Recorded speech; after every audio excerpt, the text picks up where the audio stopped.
And coming on the heels of all this, there is the question, if Patrick Brown didn't resign, could he still technically be the leader? And I'm joined now with John McTishan. He is a Tory warrior. He's been with the party for several decades, I'll say, and actually was part of the committee that came up with the PC Constitution. So you know these rules inside and out. Right. For the most part, they were rewritten back in the days when we were the third place party, back in '89.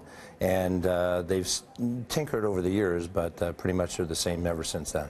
So I'm going to just read out Article 23 of the Constitution, and it says, upon the death, retirement, or resignation of the leader, and until the completion of the leadership election, this is when the caucus can elect an interim leader and somebody that would be recognized as the leader of the party. But essentially, let's go back to those three key words. You had to have death, retirement, or resignation in order for an interim leader to be selected.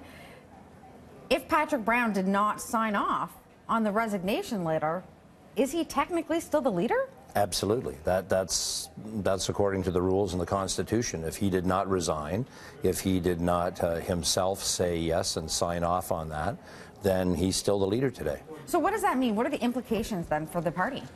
We are in uncharted waters. No one has ever been in this situation. No party has ever been in this situation. So I think there's the two things at work here. One is the incredible failure of his senior staff, who betrayed him and sent him out to face the media alone that night, while he was speaking, actually tweeted out that they had quit.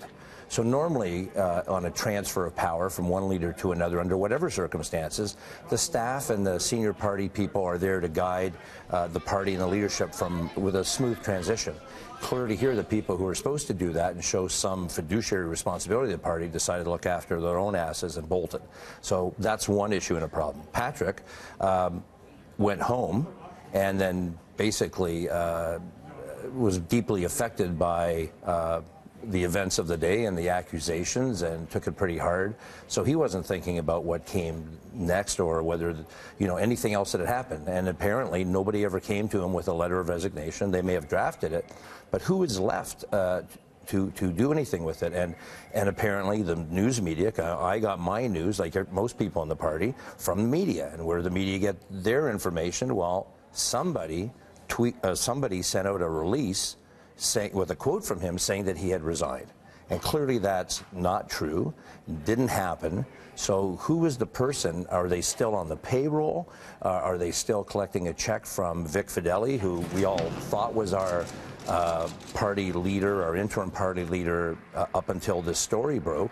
And it's massive confusion, great legal implications, and a real problem for everybody. So in a tweet to City News, Brown wrote that he really is focused on clearing his name and not the technicalities. So he's not saying that he's no longer the leader, but he's not saying that he's going to fight to maintain that position. Who can fight to keep him at the helm or to return him to the helm of the party? Well, I think it's worse than that. I think actually he is still the leader of the party. It may be a technicality, but it's like being married until you can be separated, but until you have a judge say you're divorced, you're still married. It doesn't matter how you're living your life. You can live in an apartment or a condo, but if you don't have a written agreement, then you're going to get evicted. So we live in a lawful society. Our party has a bit of a law and order reputation. So the biggest group of people, I mean, everybody's turned their mind. The entire party had turned their mind away from the interim leader onto the leadership contest. We have four great people running for leader. That's wonderful.